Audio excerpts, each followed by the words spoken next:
Hey everybody, it's Kenny K here with another 80s horror movie called The Unnamable. Um, this is directed by a guy named Jean-Paul Ouellette, but written by H.P. Lovecraft. If you see the movie, you will see H.P. Lovecraft's The Unnamable. He did like City of the Living Dead, From Beyond, The Reanimator.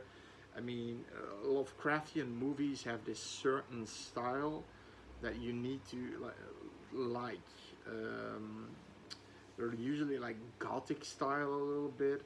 Now, what happens is we see this 30 years back in time. We see this old man um, calming this creature that makes this screeching sound because it's thundering, it's storming outside, lightning and shit. And he's saying, calm down, go back to your room. And then the demon sounds as a she does, because it's a demon. Let's already make that clear. It's a female demon. Looks like the goat man. She has hooves, but eventually she has these horns like the demons have, and then sharp teeth and those eyes. So it's a demon, but a female demon because she has breasts, but you see a fur over it, so you can see it's a female demon. Now then he tries it again, but she doesn't want to be closed in, and then she takes him by the neck, jams her fist to his chest cavity, and rips his heart out on an already twitching body, and she throws it on a twitching body. So you already know, okay, this movie's gonna be effed up, right? It's gonna be gory.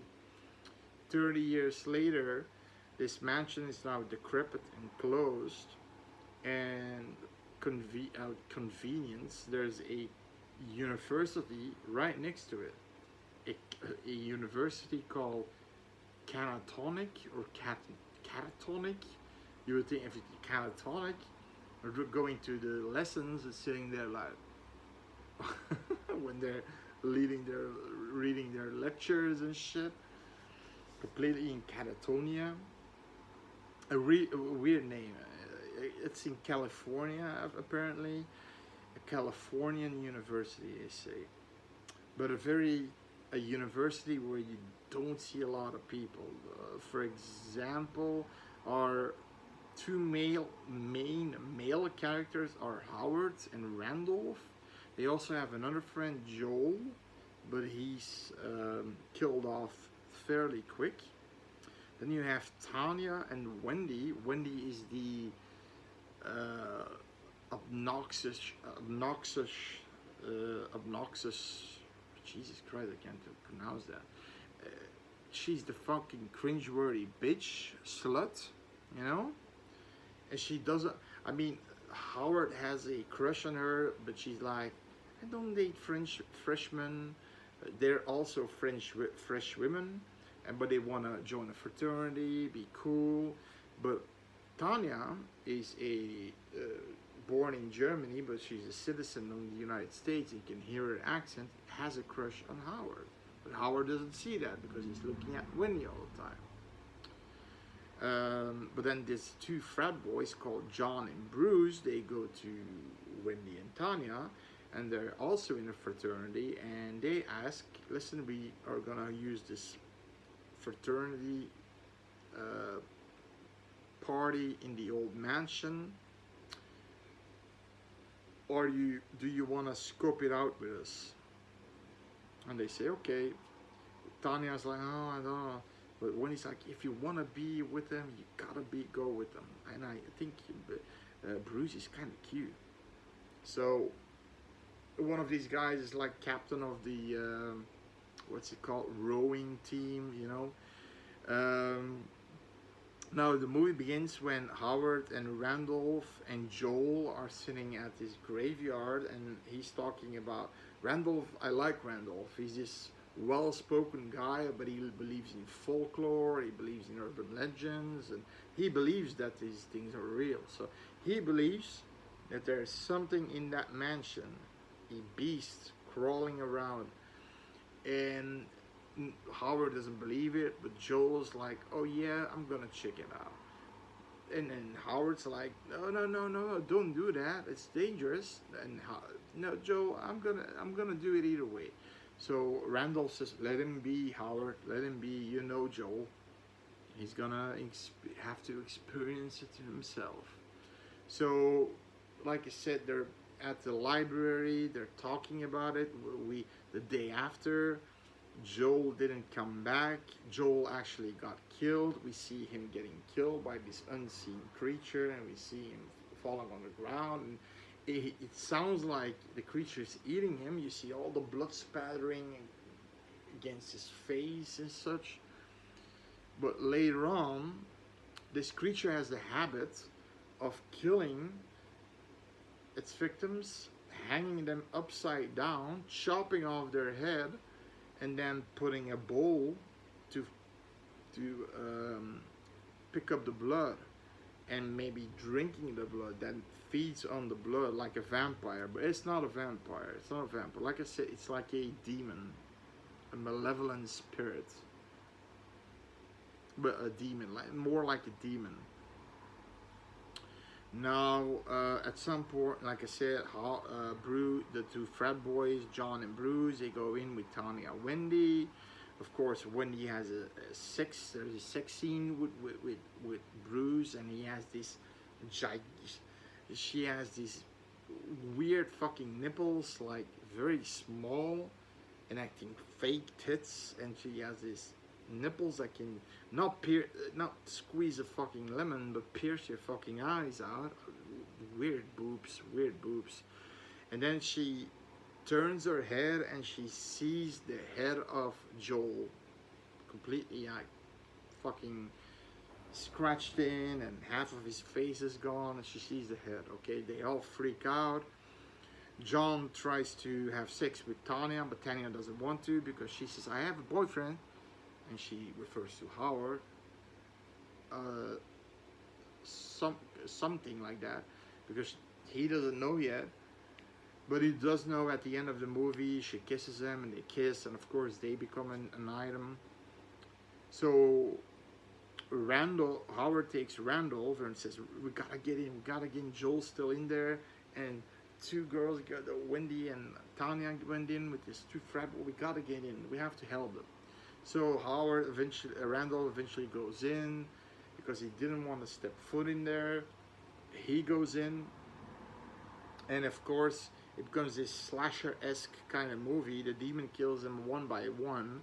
For example, the sex couple, Bruce and Wendy, I think is what Bruce.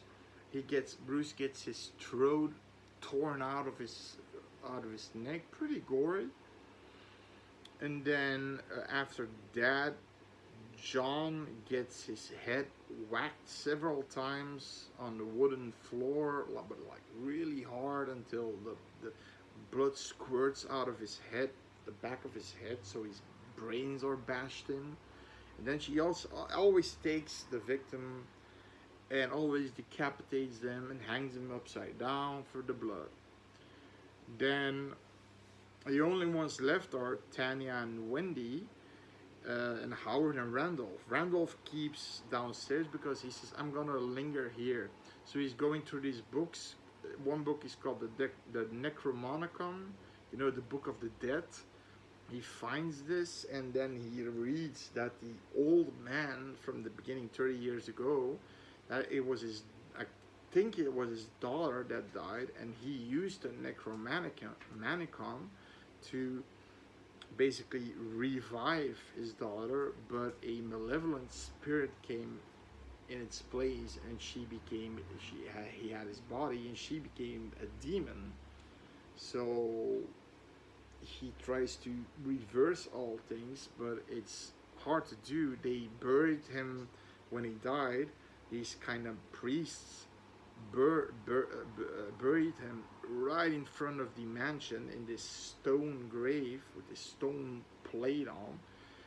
And Randolph knows how to get him get the spirit of this old man back to fight the demon and get the demon back in the underworld, basically.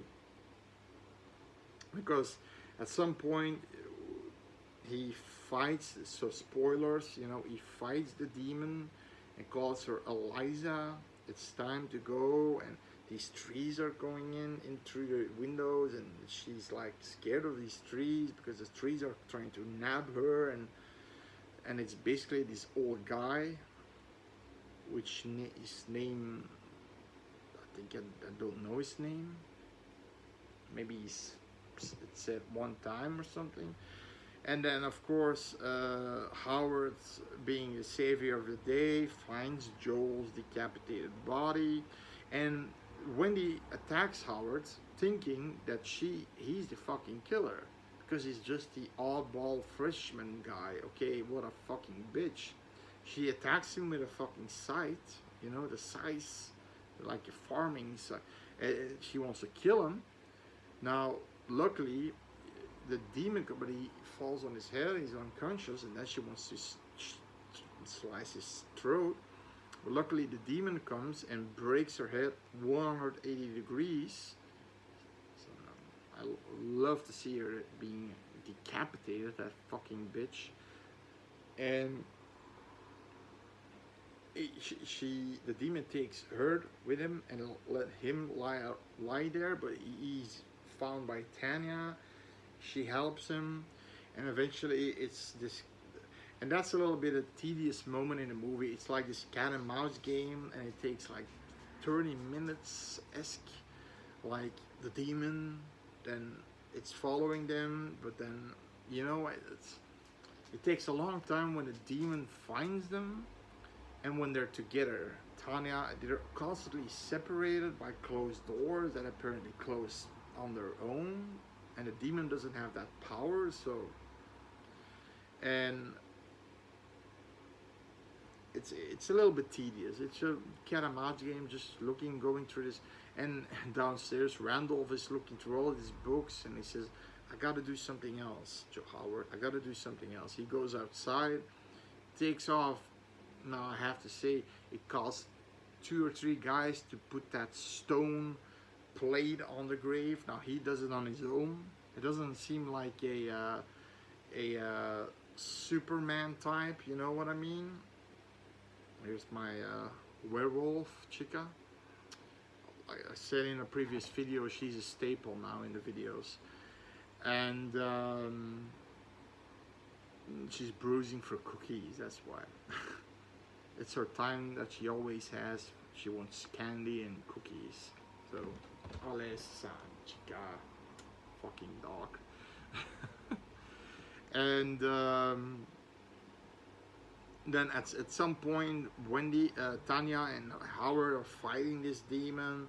I think Wendy breaks the demon's hand with this a light, like this long flashlight, and she breaks its hand, so you see the bone coming through.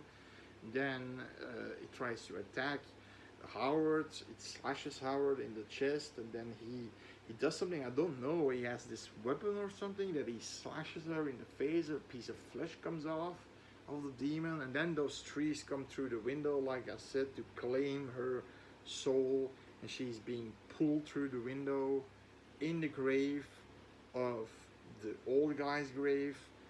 And eventually they go down, and Howard comes out of this demon hand comes out of the grave, but Howard is also in the grave. He got locked in.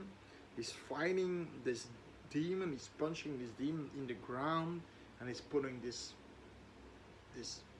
stone plate over the demon's grave. And the movie's kind of done. They're kissing each other and they are leaving. So that's the end of sorry here. Okay, that's the end of this movie. Now, this movie, okay. Pros, great gory effects, some gore, like I said. Acting us I liked Howard and Randolph.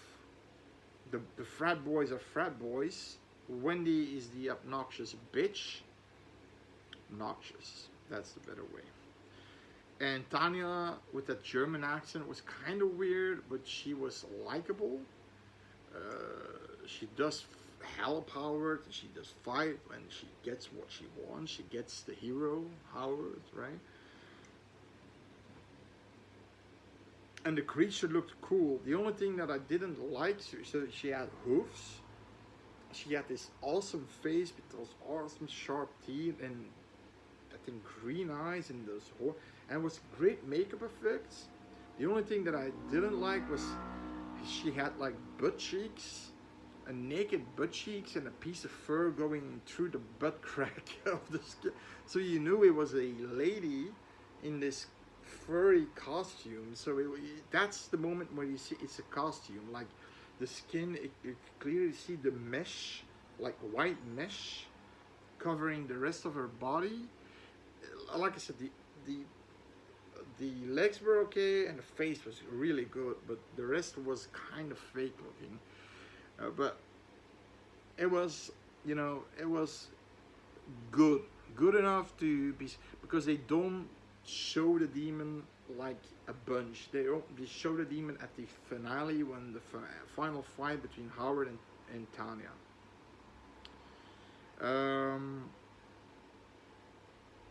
It's a it's a that gothic kind of mansion, like I said, Lovecraftian style. If you love Lovecraft, you're gonna H.P. Lovecraft, you're gonna love this movie too.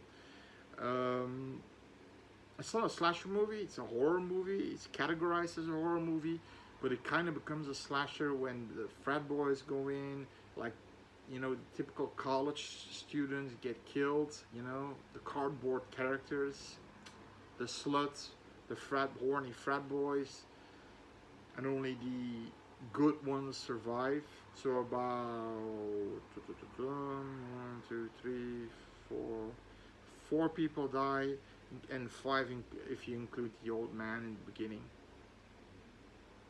Well, like I said, pretty gory. The cons are, like I said, there's a tedious moment in the halfway through the movie when everybody sort of got killed. Then there's this long cat and mouse game between the demon and Howard and Tanya. They're always getting separated for some reason. She's always running away without Howard, and then so, oh no, Howard, where are you? Where are you, Howard? Where are you, Howard? Like in a German accent. And then Howard's like, Tanya, where are you? And then doors shut for some reason. I mean, the demon doesn't have like powers or something. It's just like a beast. That's a con in my opinion. So it gets a little bit tedious, boring like. It gets a bit weird with Randolph going to that grave and then basically being, he said he saw hell. So, okay, and then he crawls out that grave, pushing the demon in the grave and then pushing that stone plate on her. That was weird. But I liked Randolph, so I didn't want him to die. He kind of saved the day because the demon was not going to give up by resurrecting the old man, kind of. But then the old man did something stupid in the beginning, like locking her up. She wasn't locked up, but then she locks her up. And then he goes back in to, make her be calm again. But she's like super angry now and attacks him. Okay, yeah. So you've got some stupid. Like I said, acting is okay. Howard Randolph was okay. Tanya, okay with her accent, but okay. John, Bruce, the frat boys were frat boys. Wendy was the, like I said, the slutty girl you want to see killed. Or like I said, and Joel is this cardboard character that is just completely decimated at the beginning. And like I said, the gore is good. You have these bodies hanging upside down, heads being found everywhere, blood dripping in these bowls. I'm guessing she wants the blood. She also, I think, eats the flesh, but she also likes the blood because they find clove bones. So I'm guessing she eats people too. So she's kind of like a demon cannibal, you know, but she, for some reason, puts bowls underneath those decapitated people. It gets a 4.8. I'm giving it 5. It was a good watch. It was a good time waster. I think if you're a fan of the supernatural horror and like demons and cannibal demons, you know, tearing people apart and some gore, then this movie's for you. Yeah. So there you go. The Unnamable from 1988. Like the damn video if you like it. Give me a comment if you agree with something, if you liked it or not, or something like that. Fun comment, and then subscribe if you haven't, because it's free for more fun content. Okay. Subscriber for me is more of a badge of honor. Yeah. So see you next time. Adios. Bye.